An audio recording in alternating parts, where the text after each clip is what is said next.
घर का बंटवारा। अरे विनोद, तूने हलवाई को सारा सामान तो दे दिया है ना? अक्षय की शादी में कोई कमी नहीं रहनी चाहिए। आखिर सबसे छोटा भाई है तुम सबका। हाँ माँ, आप चिंता मत करो, मैं पूरा ध्यान रखूंगा। मंगल बेटा, तूने तो कहा था कि फूल का ऑर्डर दे दिया है, यहाँ तो फूल पहुँचे ही नहीं। अब क्या बहू की विदाई के बाद फूल आएंगे? माँ, मैंने अभी बात की है फूल वाले से, वो रास्ते में ही है। आप किशोर भैया से क्यों नहीं कहती कुछ करने को? किशोर पहले ही मेरे बताए काम कर रहा है। पास के सभी रिश्तेदारों और मोहल्ले वालों को कार्ड वही तो देकर आया था। रिसेप्शन के लिए हॉल भी उसी ने बुक किया था। टेंट कुर्सी वालों को भी तो वही देख रहा है। पर कई मोहल्ले वाले तो हमारे भरे पूरे परिवार से जलते भी हैं। उन्हें बुलाने की क्या जरूरत थी? बेटा, शादी ब्याह में तो बुलाना ही पड़ता है, नहीं तो लोग क्या कहेंगे। अरे चैन सुख दे देना बच्चों को लड्डू, क्यों तंग कर रहा है इन्हें? बीबी जी, मैं कहाँ मना कर रहा हूँ, लेकिन लड्डू बनते ही ये बच्चे उठा उठा कर खा लेते हैं। अरे मैं तो इन्हें थाल में रख के परोस भी नहीं पा रहा। भागो, अब कोल्ड ड्रिंक पीने चलते हैं। भागो भागो, अब कोल्ड ड्रिंक पीने चलते हैं। अजी, आप यहाँ आराम से बैठकर गाने सुन रहे हो और घर में अभी तक इतने काम बचे हैं करने को। अरे भाई, मेरे सबसे छोटे बेटे की शादी है, इसके बाद तो मैं अब चिंता मुक्त हो ही जाऊंगा। और फिर घर में तुम हो, बेटे बहुएं हैं, तुम लोगों के होते हुए मैं क्यों काम करूं? मैं तो शान से बेटे की शादी में जाऊंगा तैयार होकर।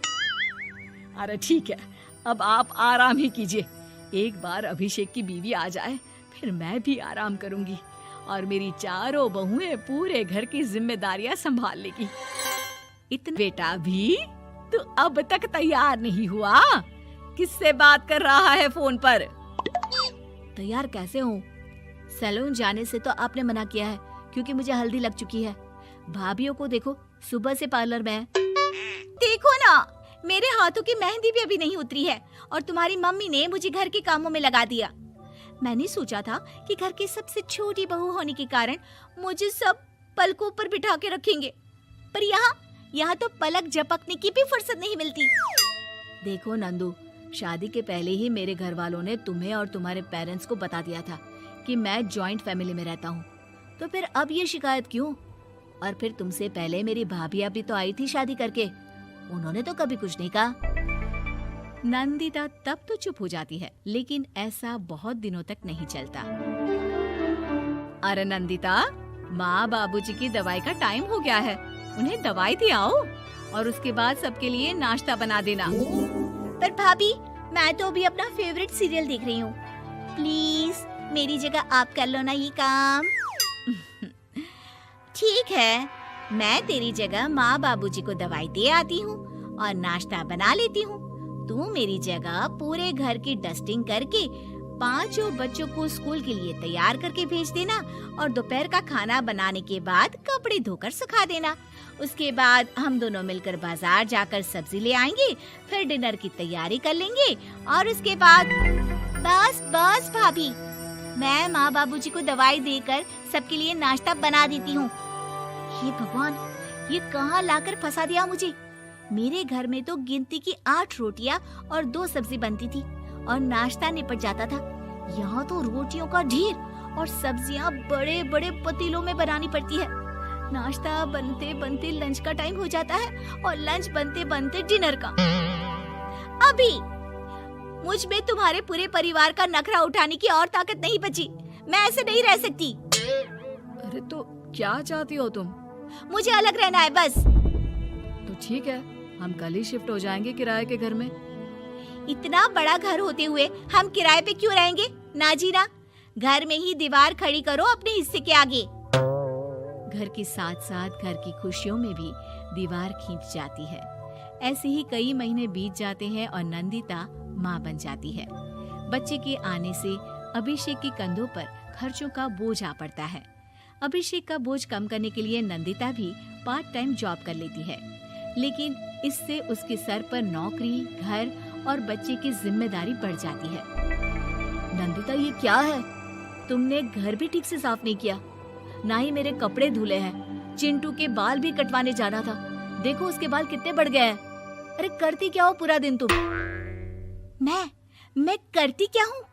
तुम्हारा नाश्ता और लंच बनाने के बाद चिंटू को डे केयर सेंटर पर छोड़ कर आती हूँ, फिर खुद ऑफिस जाती हूँ। पूरा दिन काम करके आने के बाद बिना आराम किए बाजार से सब्जियाँ लेकर आती हूँ, घर आकर खाना बनाती हूँ, चिंटू को देखती हूँ, और क्या करूँ मैं?